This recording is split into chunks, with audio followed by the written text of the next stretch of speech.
It's been 18 months since Alexander held a weapon. When Russia launched its full-scale invasion in February 2022, Alexander fought them in Chernihiv. But, he says, a year into the war, he handed his weapons to his commander and left. My brother is schizophrenic. His condition had become dangerous. He was even a threat to my neighbors. So I went home. Besides my brother and mother, I have nobody.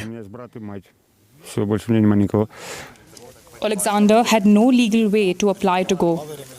His commander had to report him for absence without leave, something which at the time could have put Alexander in prison for up to 10 years. And it's not just him. Cases of absence without leave have tripled so far this year.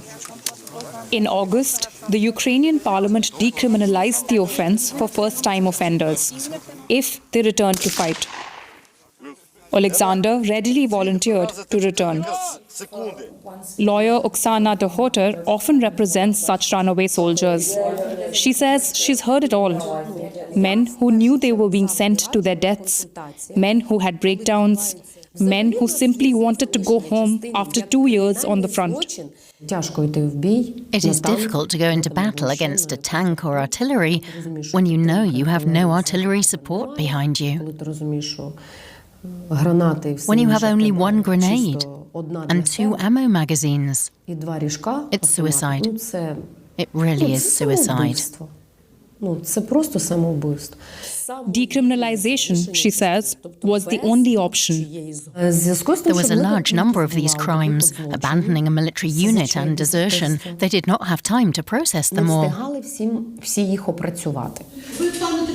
Sergei's case has made it to this court in Kyiv. He was caught during a random documents check over a year after he'd left his position on the front line. He was serving in the artillery unit in Kramatorsk, struggling with chronic back pain. Then he heard his wife wanted a divorce, and he walked away from his unit. For a year, he stayed in a church and worked odd jobs. When the police stopped and arrested him, he did not resist. I'm not a robber, not a bandit, not a murderer. I'll go and fight again, but I have no regrets. I lived a little. The judge grants Sergei permission to rejoin the military and avoid prosecution. He must return within 72 hours. He tells us why he thinks so many people leave. The command, they don't care. They don't go to the front line with us. They stay far away. Only a few go with their unit. I'm only returning for my family. They're the people I'm really going back to war for.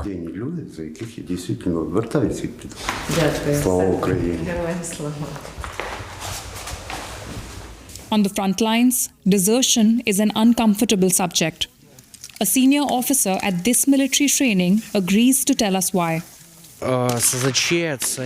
Leaving your unit leaves a stain on you as a military man. Whatever task is assigned to a unit, we have to carry it out. No matter if a member deserts the unit, is wounded, or dies. So when our task has to be carried out by a smaller number of people, yeah, we definitely feel the pressure.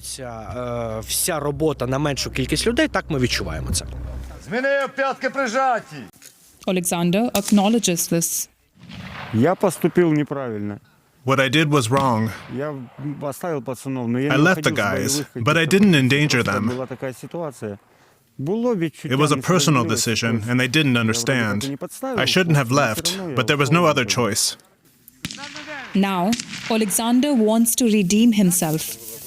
He's trying to join the 47th Brigade, one of the units actively reaching out to deserters, telling them it's okay to make mistakes, and that the brigade would welcome them back. They say 100 people contacted them in the first days. Officers here acknowledge things need to change. They tell us more periods of leave, more medical attention, and better communication will help. Alexander says he's ready to get back to the front.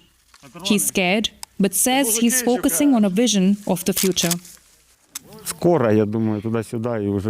I hope that soon we'll be going to Kyiv to celebrate the victory. There will be a parade. All the boys will meet, and we'll grill kebabs. That's it. That's my dream.